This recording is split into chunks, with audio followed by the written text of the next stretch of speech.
be in order. Please rise for the Pledge of Allegiance. I pledge allegiance to the flag of the United States of America and to the republic for which it stands, one nation, under God, indivisible, with liberty and justice for all.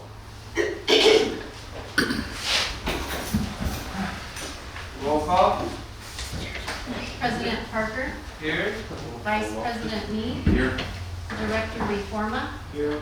Director Vasquez, here, Director Chavez, here, Engineer Gouveia. Here.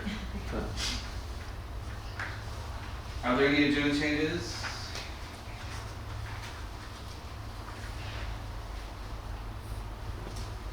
Moving on to conflict of interest. At this time, if there's any council or authority members or staff who have a direct conflict of interest, if any scheduled agenda item to be considered is declared at this time. Public comment on non-agenda items. At this time, members of the public may comment on any item that is not appearing on the agenda and within the subject matter or jurisdiction of the Keys Community Services District Board.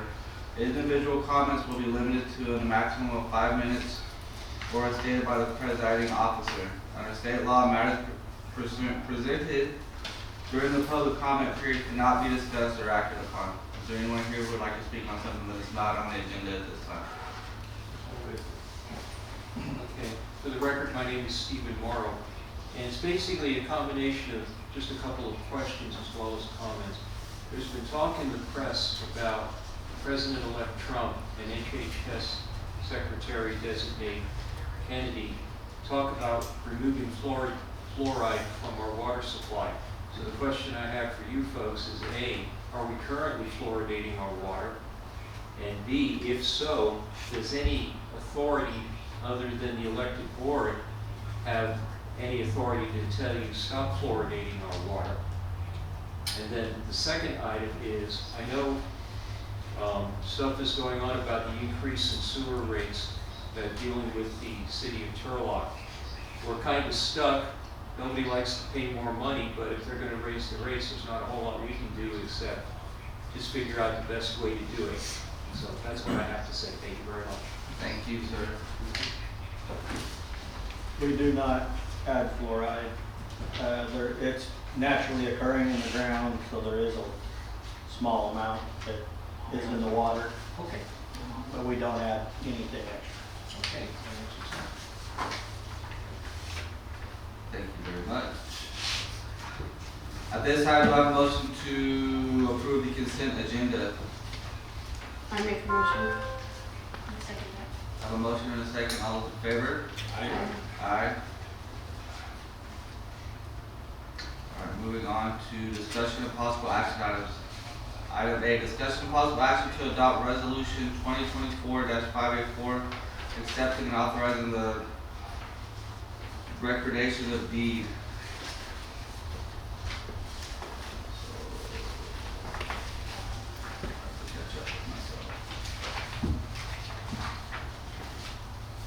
There is a staff report for resolution 2024-584. The recommendation is that the board of directors adopt the resolution accepting the grant deed from A&L Perone Vineyards and authorizing recordation of deed.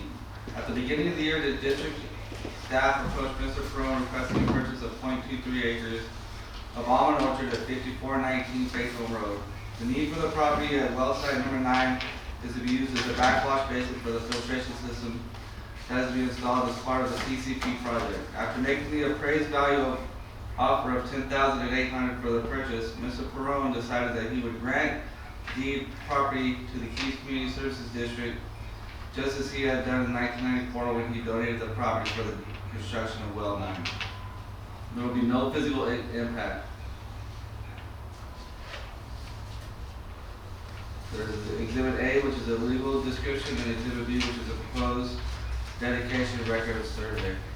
Once the resolution is adopted, a meeting to sign the documents will be arranged with the notary and Mr. Perone. After the signing takes place, the grant deed will be recorded with the county.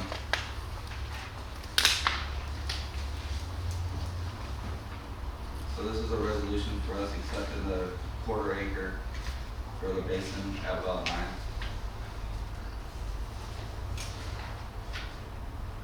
Is there anything on the discussion?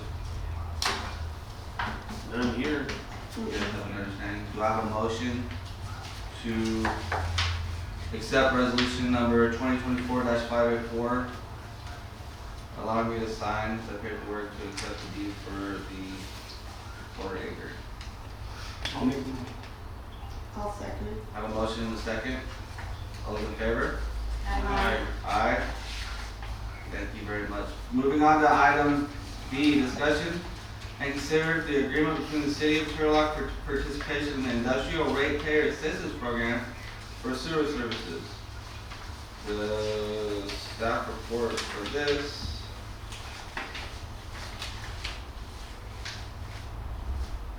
The recommendation from staff is, due to the stipulation to waive the right to bring judicial action, staff recommendation is to not enter into the ratepayer assistance program of the city of Turlock. The background on this is, at their city council meeting on October 8th, 2024, the city of Turlock increased its sewer rates to all significant industrial users that will take effect January 1st, 2025. We have been informed that our sewer rates will certainly double from $35,000 a month to around $70,000 a month. Because of this 100% rate increase in our sewer rates, the city of Turlock is offering a program that includes a 25% city match in our sewer bill contingent upon availability of funds. The funds are expected to be exhausted as soon as August 2025. The Nares Service District has already scheduled a Prop 218 public hearing for January 2025 to pass on the sewer rate increase to the community. The analysis is that the ratepayer assistance agreement states that we need to agree to waiver our right to bring judicial action if we agree to participate in the program. The physical impact is a negative impact of approximately $210,000 in sewer fund account within 6 months times 35,000, increase in rates for fiscal year 2025.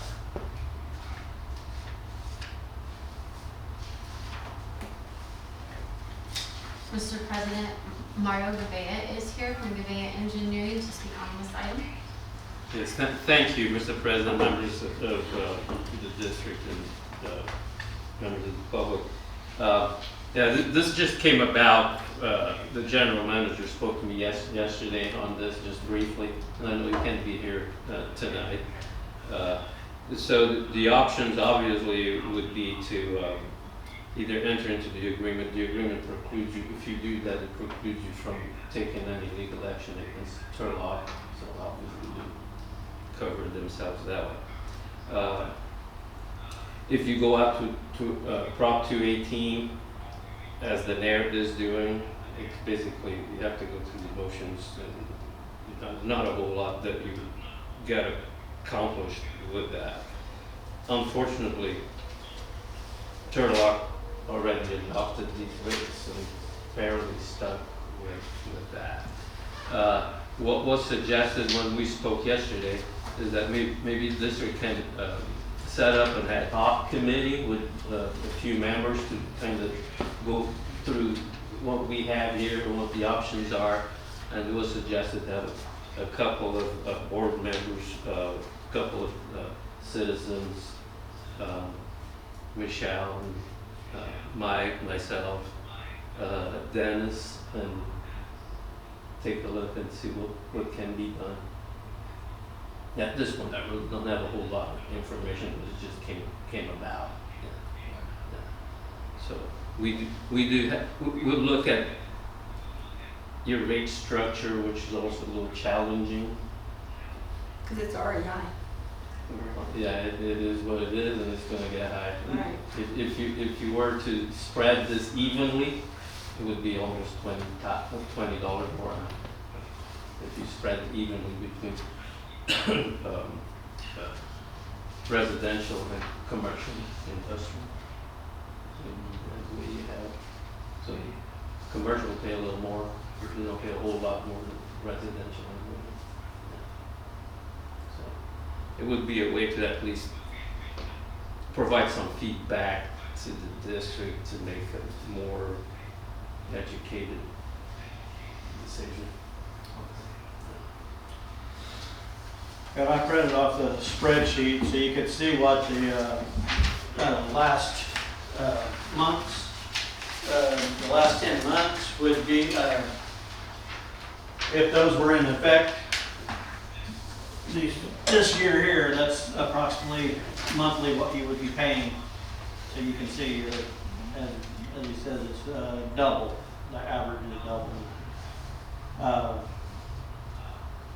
That, on my spreadsheet, I used the average a flow of 10.5 million gallons. That can vary a little bit, but that's a pretty fair average. The BODs and suspended solids is what fluctuates, and I believe that has to do with the industrial customer. Across the freeway, we need to come up with, if we do a rate adjustment, they need to be paying their fair share. I don't believe that's been happening. I have a little bit more we speak upon that. I believe I provided all of you a copy from our ordinance code book, pages 9 and 10. And you see on, actually on page 10, section 6.20, industrial sewer service, the monthly charge for industrial sewer service will be fixed by the board by contract only upon application by the user. As far as I know, they've never had a contract.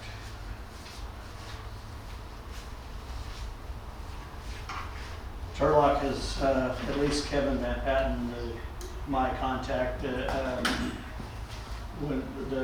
provides our BOD readings and comes and does the sampling, has indicated they would provide a little bit of assistance on, how they deal with their industrial customers and what they would need. I'm assuming our industrial customer would have to make some changes over there some way to put in a pre-treatment program, be able to monitor their flows, and either bring their BODs and suspended solids down, or be the ones paying the difference. One thing, I'm sorry, Mike. I was just going to mention that the district has the option to do a sewer rate study. And it's basically going to look at everything that Mike was saying. I know yours, I think, is like 4 years old, your current rate study, 4 or 5 years old, so it's not too old. But before you decide to which way to go, if you decide that it's a good idea to create an ad hoc committee and to take a look at that and come back with some recommendations. Right. I think that's a really good idea. So right now, what we're going to do is we're gonna have a vote, because the way that the agenda is written is to make a motion to approve the agreement between the city of Turlock or not. Not to approve That's what I'm getting to. So the one, I believe, was to not enter into an agreement with the city of Turlock for the 25% matching. I would like to waiver that. I believe the board should waiver that, because then that stops us from being able to take any type of legal action against them. Does it make sense what we're saying? it. Yeah. Making sense what we're saying? Alright, so no action taken, right, on that. So we would not be entering into agreement with Turlock. I mean, Second thing, go ahead. Quick question, I mean, there's no timeline on entering into the agreement anyway, so it won't hurt to have an ad hoc committee, and Correct. that option's always available anyway, so Correct. definitely smart move. I like that. Okay.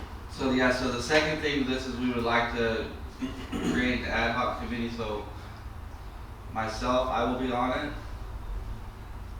I would like to have one more member from the board, if any of you would like to volunteer. Well, I'm gonna be off. I know you are.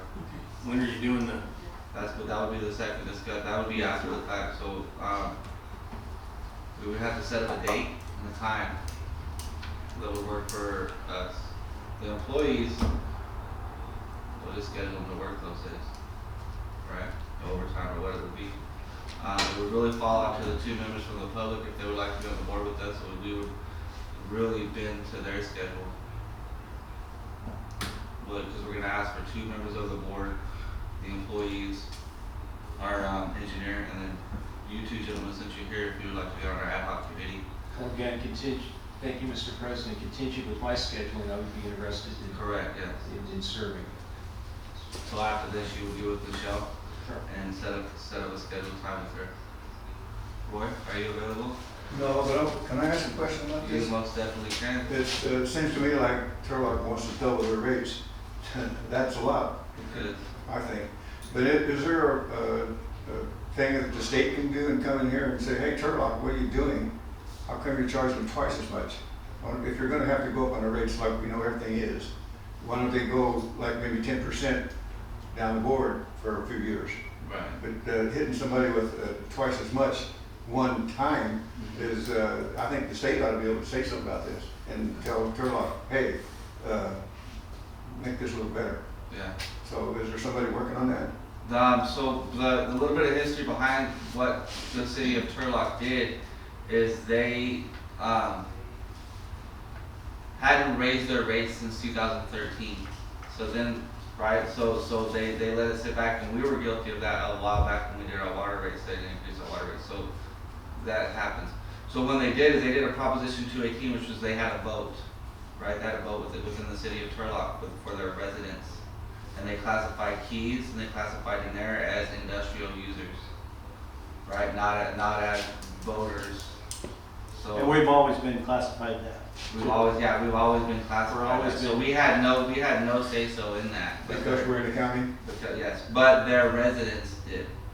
So but with the way that a Proposition 218 is set up is if the residents do not show up to vote a no vote, then it goes as a yes and the vote passes.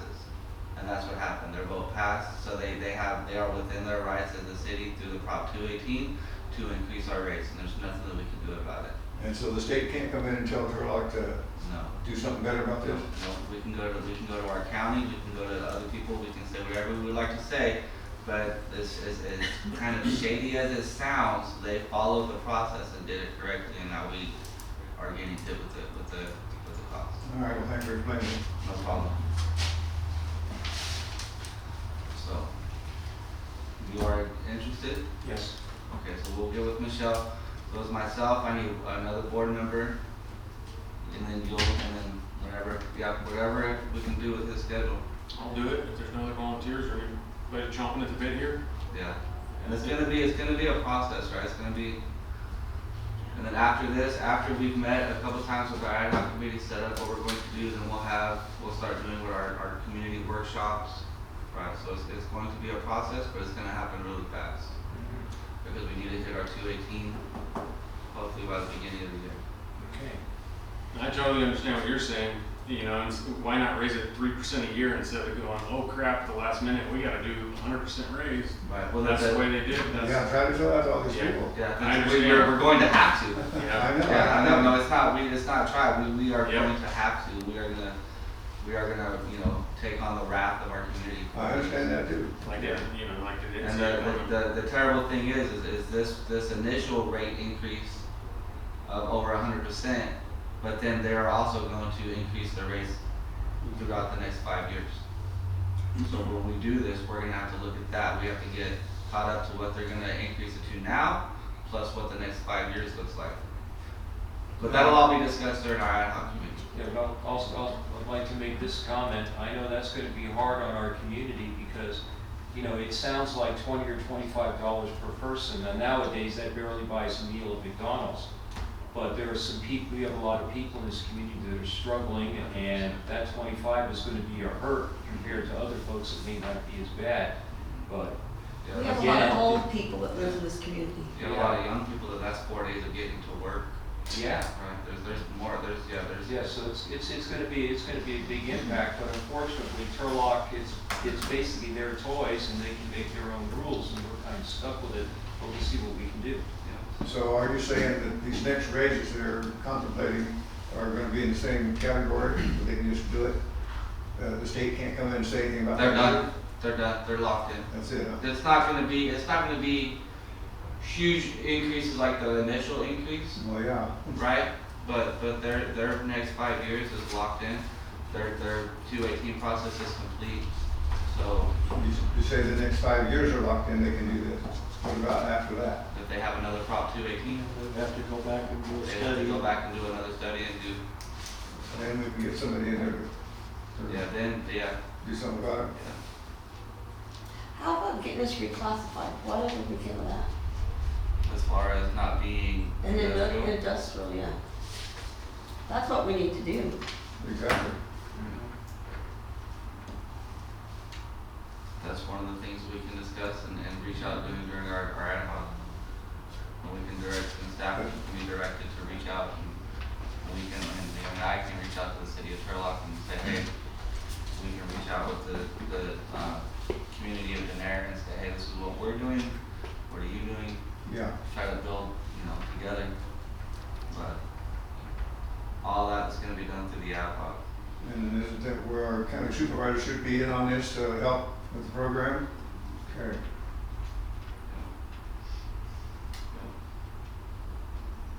You guys good? You guys understand what we're doing? Yes, sir. Alright. Thank you all. Items from the general manager. Ernie's not here right now. Administrative staff report. In October, we billed 1,466 customers. We received a total revenue of $245,162 for the month of October. We received $12,000 more for October of '24 than we did in '23, and we spent $133,000 more in October of '24 than we did in '23. Right now, we have $11.7 million in the water fund, 1.6 in the sewer fund, $297,000 in the streetlight fund. Our Christmas party will be held this year on December 13th here at 11 o'clock. And the board meeting will be on December 17th this year, as long as everybody can make it. Is that an okay date for you guys? It's the week before. What's the 13th? What day is that? Thursday? That is It's a a Friday. Friday, yes. It's at what time? 11? If there's any board members that would like to be here for that, but they can't make it during that time, this is your chance to speak up. If you don't want to be there, it don't matter. I'm just saying it's gonna be during the day, so if you're gonna be working or it's gonna conflict with you. Or if you just wanna stop by and grab something to eat, something like that. Okay, what was I gonna say? Okay, the new board members will be sworn in at the December meeting, and they will take their place in January, and we'll vote for president and vice president in January. This year through the CSDA, they are offering 3 special district leadership academy classes instead of the 2. I have the dates down here. One is in April, that one's in Palm Springs. The one in October is in Reading, and then in November, they will have one in Monterey. And they have 4 modules. It's governance foundations, setting direction, community leadership, the board's role in human resources, and the board's role in finance and fiscal accountability. There's also a letter up there from our auditors. It's something that they have to give you every year. It's an SAS letter, and just read over it. If you have any questions, let me know. If you want to speak with them, let me know, and I can give you their information. And that's all the information I have.